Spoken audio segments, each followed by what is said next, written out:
So ಇವತ್ತಿನ video ಬಂದ್ಬಿಟ್ಟು plum cake ಮಾಡೋದು ಹೇಗೆ ಅಂತ ನೋಡೋಣ. ನಾವು ಮನೆಯಲ್ಲಿ ಈಸಿಯಾಗಿ ಮಾಡ್ಕೋಬೋದು, ಹಾಗೆ ಕೂಡ ತುಂಬ ಇಷ್ಟ ಆಗುತ್ತೆ. ಓಕೆ ಫ್ರೆಂಡ್ಸ್, ಸೊ ಮಾಡೋದು ಹೇಗೆ ಅಂತ ನೋಡ್ಕೊಳ್ಳೋಣ. ಈಗ ನಾನು ನೋಡಿ 1/4 kg ಅಂದರೆ ಒಂದು ಕಪ್ ಅಷ್ಟು ತೊಗೊಂಡಿದ್ದೀನಿ ಮೈದಾ. ನೋಡಿ ಇದರಲ್ಲಿ 1 ಕಪ್ ಅಷ್ಟು ತೊಗೊಂಡಿದ್ದೀನಿ ನಾನು. 1/4 kg ಇರ್ಬೋದು. ಹಾಗೆ ನಾನಿಲ್ಲಿ 1/4 ಟೀ ಸ್ಪೂನ್ ಅಷ್ಟು ಅಡುಗೆ ಸೋಡಾ, ಬೇಕಿಂಗ್ ಸೋಡಾ ಇದು. ಹಾಗೆ ಬೇಕಿಂಗ್ ಸೋಡಾ, ನೋಡಿ ಬೇಕಿಂಗ್ ಸೋಡಾ ಆಗಲೇ ತೊಗೊಂಡಿದ್ದು, ಇದು ಬೇಕಿಂಗ್ ಪೌಡರ್. ಸೊ ಇದನ್ನು ನಾನು 1 ಟೀ ಸ್ಪೂನ್ ತೊಗೋತಾ ಇದ್ದೀನಿ. ಈಗ ಇದನ್ನು ನಾವು ನೀಟಾಗಿ ಮಿಕ್ಸ್ ಆಗೋ ಥರ ಇಟ್ಕೊಳ್ಳೋಣ. ಚೆನ್ನಾಗಿ ಮಿಕ್ಸ್ ಆಗಬೇಕಿದು.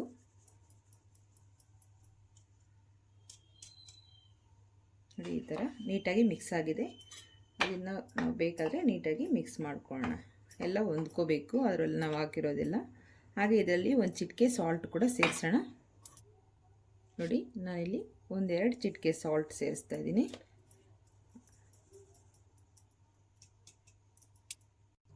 ಇಲ್ಲಿ ನಾನು ಒಂದು ಅರ್ಧ ಕಪ್ಪು ಶುಗರ್ ತೊಗೊಂಡಿದ್ದೀನಿ. ಇದನ್ನು ನಾವು ಪೌಡ್ರ್ ಮಾಡ್ಕೊಂಡು ಬರೋಣ. ಇಲ್ಲಿ ನಾನು ಶುಗರ್ ಪೌಡ್ರ್ ಮಾಡ್ಕೊಂಡು ಬಂದಾಯಿತು. ಸೊ ಇದನ್ನ ಇಟ್ಬಿಡೋಣ ಪಕ್ಕಕ್ಕೆ. ಈಗ ನಾವು ಇದಕ್ಕೆ ಡ್ರೈ ಫ್ರೂಟ್ಸ್ ಸೇರಿಸ್ಕೊಳ್ಳೋಣ. ನೋಡಿ ನಾನಿಲ್ಲಿ ಕಪ್ಪು ದ್ರಾಕ್ಷಿ, ಬ್ಲ್ಯಾಕ್ ಗ್ರೇಪ್ಸ್ ಅಂತಾರಲ್ಲ, ಸೊ ಅದು. ಸೊ ಒಂದು ಬೌಲ್ ತೊಗೊಂಡಿದ್ದೀನಿ ಈ ಚಿಕ್ಕ ಬೌಲಲ್ಲಿ. ಹಾಗೆ ನಾವು ಇದಕ್ಕೆ ನೋಡಿ ನಾನು ಟ್ರೂಟಿ ಫ್ರೂಟಿ ತೊಗೊಂಡಿದ್ದೀನಿ 1 ಕಪ್ ಅಷ್ಟು. ಇದನ್ನು ಕೂಡ ಇದಕ್ಕೆ ಸೇರಿಸ್ಕೊಳ್ಳೋಣ. ಹಾಗೆ ನೋಡಿ ನಾನಿಲ್ಲಿ ಸ್ವಲ್ಪ ಲವಂಗ ತೊಗೊಂಡಿದ್ದೀನಿ, ಒಂದು ಅರ್ಧ ಟೇಬಲ್ ಸ್ಪೂನ್ ಇರ್ಬೋದು ಅಷ್ಟೇ ಅದು. ಹಾಗೆ 1-2 ಪೀಸ್ ಚಕ್ಕೆ ತೊಗೊಂಡಿದ್ದೀನಿ. ಇದಿಷ್ಟು ನೀಟಾಗಿ ನಾವು ಪೌಡ್ರ್ ಮಾಡ್ಕೊ. ಈಗ ನೋಡಿ ನಾನು ಇದಕ್ಕೆ ಒಂದು 6 ಏಲಕ್ಕಿ ತೊಗೊಂಡಿದ್ದೀನಿ.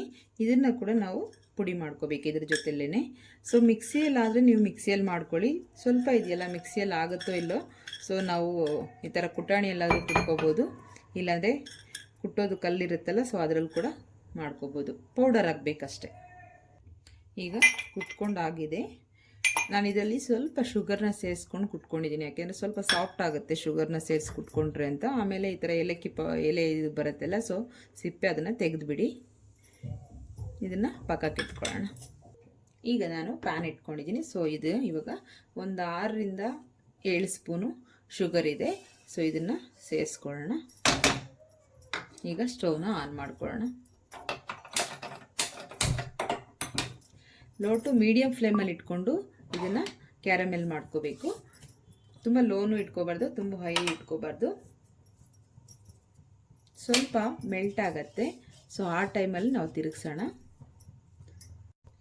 ಈಗ ಇದಕ್ಕೆ 1 ಟೇಬಲ್ ಸ್ಪೂನ್ ಅಷ್ಟು ನೀರನ್ನು ಸೇರಿಸೋಣ. 1 ಟೇಬಲ್ ಸ್ಪೂನ್ ಅಷ್ಟೇ. ಮೀಡಿಯಮ್ ಫ್ಲೇಮ್ ಇಟ್ಕೊಂಡೇ ಇದು ಮಾಡ್ಕೊಳ್ಳಿ, ಆವಾಗ ಅದು ನೀಟಾಗಿ ಮೆಲ್ಟ್ ಆಗ್ತಾ ಬರುತ್ತೆ. ನೋಡಿ ಈಗ ಸ್ವಲ್ಪ ನಾವು ಈ ಥರ ಕಲರ್ ಚೇಂಜ್ ಆಗ್ತಾ ಇರುವಾಗ ಈ ಥರ ನೀಟಾಗಿ ಮಿಕ್ಸ್ ಮಾಡ್ಕೋತಾ ಬನ್ನಿ. ಇದು ಕಲರ್ ಚೇಂಜ್ ಆಗುತ್ತೆ.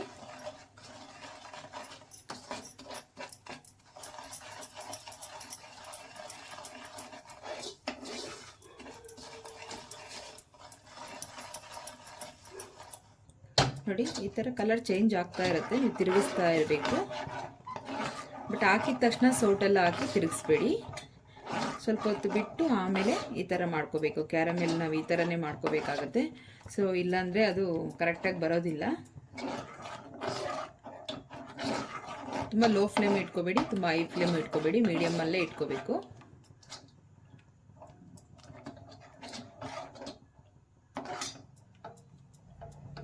ಇದು ಫುಲ್ಲು ಗಟ್ಟಿ ಆಗಬೇಕು. ನೋಡಿ ಸ್ವಲ್ಪ ಹೊತ್ತಿಗೆ ಅದು ಡಿಫ್ರೆಂಟಾಗಿ ಚೇಂಜ್ ಆಗ್ತಾ ಇರುತ್ತೆ. ಈ ಥರ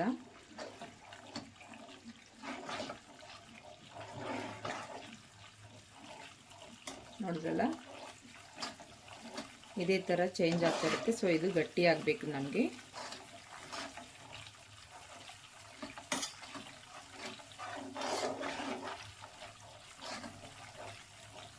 ಈಗ ನಾವು ಇದಕ್ಕೆ ನೀರನ್ನು ಸೇರಿಸ್ಕೊಳ್ಳೋಣ, 1 ಕಪ್ ಅಷ್ಟು.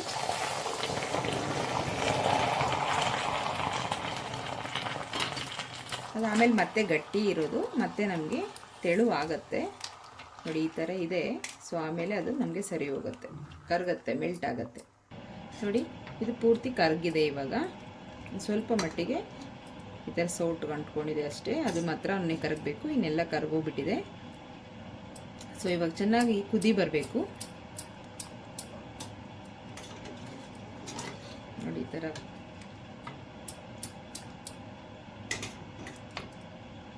ಎಲ್ಲ ಬೇಗ ಕರಗಿಬಿಡತ್ತೆ ನೋಡಿ. ಈಗ ಚೆನ್ನಾಗಿ ಕುದೀತಾ ಇದೆ. ನಾವು ಈ ಟೈಮಲ್ಲಿ ನೋಡಿ ಡ್ರೈ ಫ್ರೂಟ್ಸ್ನ ಸೇರಿಸ್ಕೊಂಡ್ಬಿಡೋಣ. ನಿಮಗೆ ಬೇಕಾಗಿದ್ದರೆ ಮತ್ತು ಗೋಡಂಬಿ, ಪಿಸ್ತಾ ಇವೆಲ್ಲ ಸೇರಿಸ್ಕೋಬೋದು, ಚೆನ್ನಾಗಿರುತ್ತೆ. ಸೊ ಇದನ್ನು ಸೇರಿಸ್ಕೊಂಡು ನಾವೀಗ ಚೆನ್ನಾಗಿ ಕುದಿಯೋದಕ್ಕೆ ಬಿಟ್ಬಿಡೋಣ. ಈಗ ಇದಕ್ಕೆ ಪ್ಲೇಟ್ ಕ್ಲೋಸ್ ಮಾಡಿ ಮುಚ್ಚಿಬಿಡೋಣ. ಚೆನ್ನಾಗಿ ಸ್ವಲ್ಪ ಕುದೀಲಿ. ನಾನು ಹಾಗೆ ಈ ಬಟರ್ ಪೇಪರ್ ತೊಗೊಂಡಿದ್ದೀನಿ ನೋಡಿ ಇದು. ಸೊ ನಾವು ಇದನ್ನು ಕಟ್ ಮಾಡ್ಕೊಳ್ಳೋಣ. ನಾನಿಲ್ಲಿ ಕುಕ್ಕರ್ ಬಟ್ಲು ತೊಗೊಂಡಿದ್ದೀನಿ, ಅಂದರೆ ನಾವು ಈ ಕುಕ್ಕರಲ್ಲೆಲ್ಲ ರೈಸು ಅದೆಲ್ಲ ಮಾಡ್ತೀವಲ್ಲ, ಸೊ ಅದು ತೊಗೊಂಡಿದ್ದೀನಿ ನಾನು. ಇದಕ್ಕೆ ನಾವು ಇವಾಗ ಈ ಸೈಜಲ್ಲಿ ನಾವು ಕಟ್ ಮಾಡ್ಕೋಬೇಕಾಗತ್ತೆ. ಇಲ್ಲಿಂದ ಇಲ್ಲಿ ಕಟ್ ಮಾಡಿಕೊಂಡ್ರೆ ನಮಗೆ ಕರೆಕ್ಟಾಗಿ ಒಂದು ರೌಂಡ್ ಶೇಪ್ ಬರುತ್ತೆ. ಸೊ ಇಲ್ಲಿ ಕಟ್ ಮಾಡ್ಕೊಳ್ಳೋಣ ಈ ರೀತಿ. ಸೊ ಕೆಳಗಡೆ ಫಸ್ಟು ಆಯಿಲ್ನ ಅಪ್ಲೈ ಮಾಡ್ಕೊಂಬಿಡೋಣ.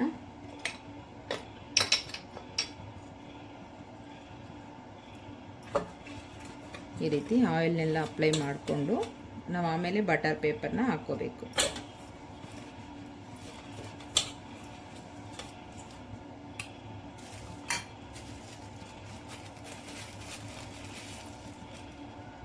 ಹಾಗೆ ಸೈಡಲ್ಲಿ ಕೂಡ ಸ್ವಲ್ಪ ಹಚ್ಕೊಂಬಿಡಿ ಆಯಿಲ್ನ. ಆಯಿಲ್ ಆಗಲಿ, ನಿಮ್ಮ ಹತ್ರ ತುಪ್ಪ ಆಗಲಿ, ಏನಿದ್ರೂ ಪರವಾಗಿಲ್ಲ, ಯಾವುದನ್ನಾದರೂ ಸೈಡಲ್ಲೆಲ್ಲ ಅಪ್ಲೈ ಮಾಡ್ಕೊಳ್ಳಿ ಈ ಥರ.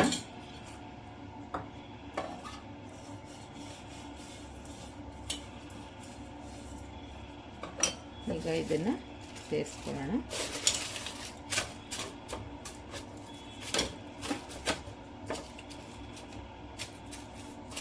ಅದ್ರ ಮೇಲೆ ಕೂಡ ನಾವು ಮತ್ತೆ ಆಯಿಲ್ನ ಅಪ್ಲೈ ಮಾಡ್ಕೋಬೇಕು. ಸೊ ಮಿಕ್ಕಿದ ಬಟರ್ ಪೇಪರ್ ಕೂಡ ನಾನಿಲ್ಲಿ ಸೈಡಲ್ಲಿ ಸೇರಿಸ್ಕೊತಾ ಇದ್ದೀನಿ. ಬೇಕಾದರೆ ನೀವು ಈ ಥರ ಮಾಡ್ಕೋಬೋದು, ಇಲ್ಲ ಅಂದರೆ ನೀವು ಆಯಿಲ್ನ ಅಪ್ಲೈ ಮಾಡಿಬಿಟ್ಟು ನಾವು ಮೈದಾದಲ್ಲಿ ಸ್ವಲ್ಪ ಮೈದಾ ಮೇಲೆ ಎಲ್ಲ ಉದುರಿಸ್ಬಿಟ್ಟು ಅದನ್ನು ಕೂಡ ಮಾಡ್ಕೋಬೋದು. ಸೊ ನಾನು ಈ ಥರ ಮಾಡ್ಕೋತಾ ಇದ್ದೀನಿ.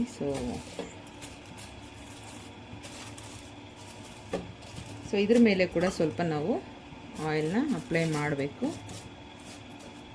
ಸೊ ಇದನ್ನು ಪಕ್ಕಕ್ಕೆ ಇಟ್ಕೊಂಡ್ಬಿಡೋಣ. ಈಗ ನೋಡಿ ಇದು ಸ್ವಲ್ಪ ನಮಗೆ ಗಟ್ಟಿ ಆಗ್ತಾ ಬಂದಿದೆ. ಆಲ್ರೆಡಿ ನಾವು ನೀರು ಹಾಕಿದ್ದು ಜಾಸ್ತಿ, ಇವಾಗ ಮತ್ತೆ ಗಟ್ಟಿಯಾಗಿದೆ. ಸೊ ನಾವೀಗ ಇಷ್ಟಿದ್ರೆ ಸಾಕು, ಸ್ಟವ್ನ ಆಫ್ ಮಾಡ್ಕೊಳ್ಳೋಣ. ಈಗ ನಾವು ಇದಕ್ಕೆ ಸ್ವಲ್ಪ ನಾವಾಗಲೇ ಏಲಕ್ಕಿ ಪೌಡರ್ ಮಾಡಿ ಇಟ್ಕೊಂಡಿದ್ವಲ್ಲ, ಸೊ ಅದನ್ನು ಕೂಡ ಒಂದು 1/4 ಟೇಬಲ್ ಸ್ಪೂನು ಸೇರಿಸ್ಕೊಳ್ಳೋಣ. ಇದು ಕೂಡ ಚೆನ್ನಾಗಿ ಮಿಕ್ಸ್ ಮಾಡ್ಕೊಳ್ಳಿ. ಇಷ್ಟು ನೀರಿದೆ, ಇದು ಹೀಗೆ ಇರಲಿ.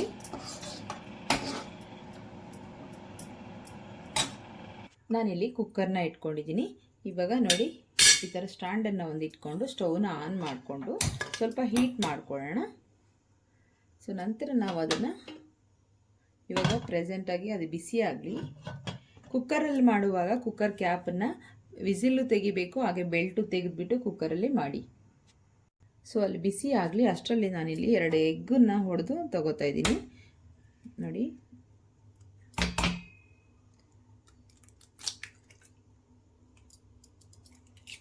ಎರಡು ಎಗ್ ಸೇರಿಸ್ಕೋಬೇಕು.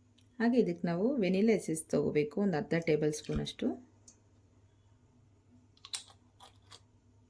ಇದನ್ನು ಇವಾಗ ಮಿಕ್ಸಿ ಮಾಡಿಕೊಂಡು ಒಂದು 5 ಸೆಕೆಂಡ್ ಚೆನ್ನಾಗಿ ಮಿಕ್ಸ್ ಮಾಡ್ಕೊಳ್ಳಿ. ಈಗ ಮಿಕ್ಸಿ ಮಾಡಾಗಿದೆ. ಸೊ ನಾವು ಈ ಟೈಮಲ್ಲಿ ನಾವು ಶುಗರ್ನ ಸೇರಿಸೋಣ.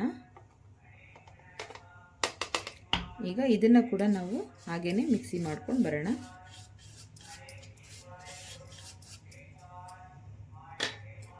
ಈಗ ನಾನು 1 ಕಪ್ಪು ಆಯಿಲ್ ಸೇರಿಸ್ತಾ ಇದ್ದೀನಿ. ನೀವು ಗೋಲ್ಡ್ ವಿನ್ನರ್ ಇದ್ದರೂ ಸನ್ಫ್ಯೂರ್ ಇದ್ದರೂ ಯಾವುದಾದ್ರೂ ಸೇರಿಸಿ ಈ ಥರ 1 ಕಪ್ ಸೇರಿಸ್ಕೊಂಡಿದ್ದೀನಿ. ಇದನ್ನು ಕೂಡ ಸ್ವಲ್ಪ ಚೆನ್ನಾಗಿ ಮಿಕ್ಸಿ ಮಾಡ್ಕೊಂಬರೋಣ.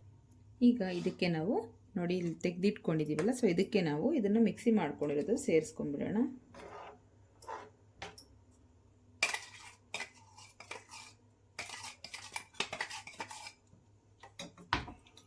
ಈಗ ನಾವು ಇದು ಮಿಕ್ಸಿ ಮಾಡಿ ಇಟ್ಕೊಂಡಿದ್ವಲ್ಲ, ಸೊ ನಾವು ಅಲ್ಲ ಜಜ್ಜಿಟ್ಕೊಂಡಿದ್ವಲ್ಲ ಏಲಕ್ಕಿ ಪೌಡರ್ ಅದನ್ನು ಕೂಡ ಸೇರಿಸ್ಕೊಳ್ಳೋಣ. ಸೊ ಹಾಗೆ ನಾವು ಇದನ್ನು ಕೂಡ ಸ್ವಲ್ಪ ಸ್ವಲ್ಪ ಸೇರಿಸ್ಕೊಂಡು ಮಿಕ್ಸ್ ಮಾಡ್ಕೊಳ್ಳೋಣ.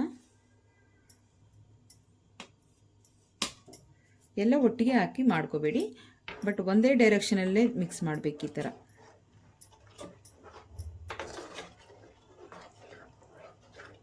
ಇದೇ ಥರನೇ ಎಲ್ಲದನ್ನು ಹಾಕಿ ಸ್ವಲ್ಪ ಸ್ವಲ್ಪನೇ ಮಿಕ್ಸ್ ಮಾಡ್ಕೋಬೇಕು.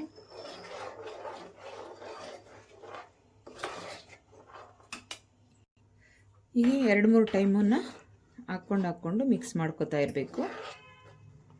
ಒಂದೇ ಸರಿ ಎಲ್ಲದನ್ನು ಸೇರಿಸ್ಕೋಬೇಡಿ.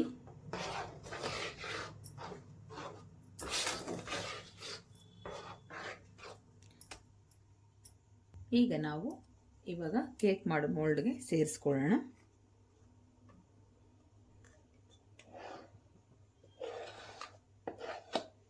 ಮೋಲ್ಡ್ ದೊಡ್ಡದು, ಮಾಡಿರೋ ಮಿಶ್ರಣ ಕಮ್ಮಿ ಇದೆ, ಸೊ ಪರವಾಗಿಲ್ಲ.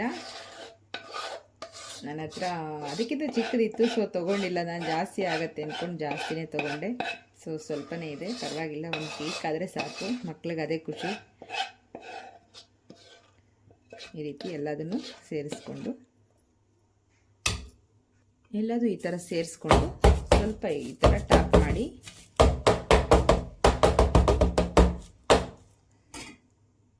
ಈಗ ಓಪನ್ ಮಾಡಿ ನೋಡೋಣ.